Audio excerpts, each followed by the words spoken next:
Welcome to Sensory Monday. Today for our littles, we're going to do a sensory bin. Sensory bins are really important to our littles, and that's because you need to expose them to lots of different textures. It helps with regulation, and it helps build connections. Now today we're going to be using these water beads. If you don't have water beads, you can still do this with just a tub of water. Put their hands in the sensory bin. Now I've hidden little tiny ocean creatures. If you don't have little tiny ocean creatures, put whatever you have in there. You can put in some beads, some spoons, whatever you can, so that they have to put their hands in and explore. Here's an octopus. Another thing that they can do is scoop and put it into another bin. Make sure that when they're doing this, that they're crossing midline. Now midline is the middle of their body. And this is because it makes the two halves of your brain work together. We need that for brushing your teeth, writing, tying your shoes. We need to be able to cross midline. Your kiddos are probably going to want to prefer one hand or the other. It's super important that we switch sides and make them do it from the other hand as well, crossing midline again. This is a fun activity. My little guy will do this for half of an hour at a time, which is a long time for a 2-year-old. So hide those animals and let them explore this sensory bin. All right, middles, today for our sensory play, we are going to make, take a look at the items, can you guess? Ocean slime. Good job. So you're going to need some Elmer's glue, you're going to need some baking soda, contact solution, and food coloring if you wanted a different color. We're going to take some glue, about 1/2 cup.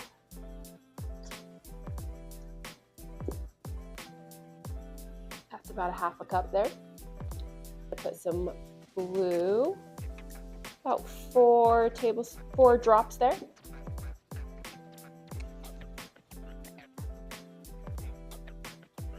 Now I'm going to take our baking soda and just sprinkle a little bit on top. That's about how much I used. I'm going to mix that in. All right, that's nice and smooth. Now I'm going to take our contact solution. I'm going to put a little bit in at a time and then stir it. You'll see that it starts to get a little stringy, a little bit more slime-like. So once I've mixed that in really good, I'm going to add a little bit more, little drops at a time, so that you don't make it too hard. See it start pulling together.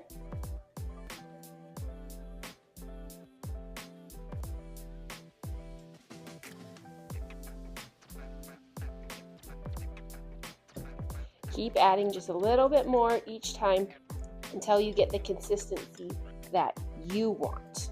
Everybody likes their slime just a little bit different. Almost there.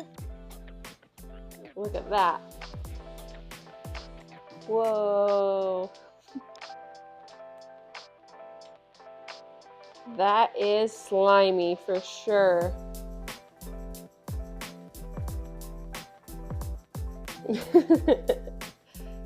Okay, so when you have the slime to the texture that you want it, you can just go ahead and play with it.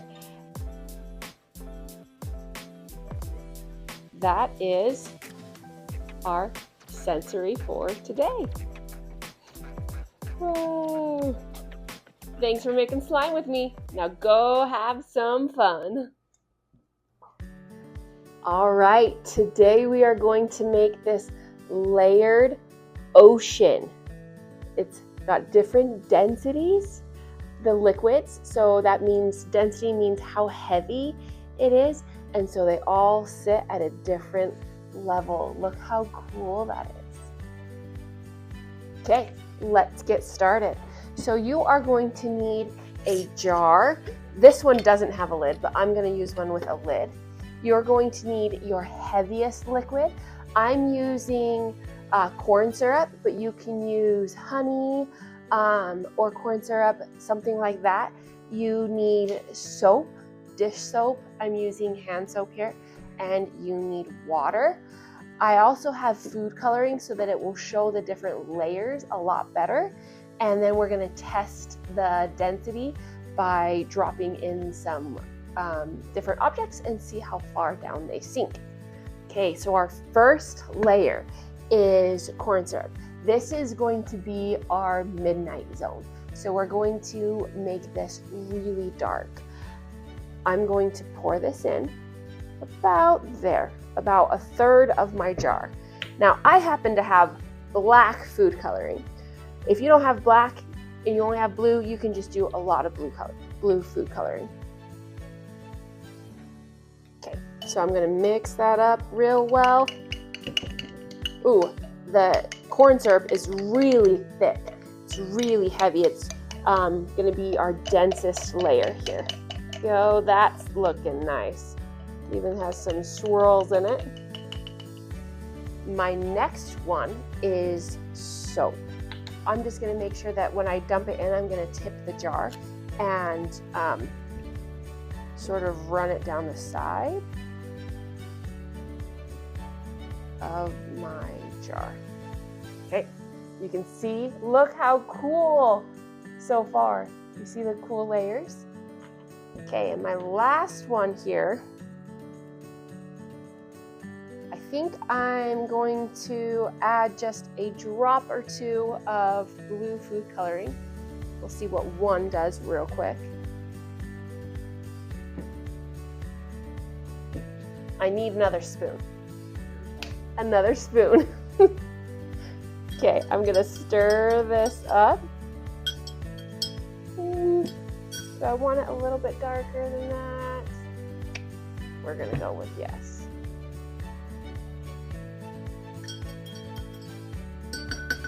Now, I'm gonna put this spoon right on top of that soap. You see how I'm angling it?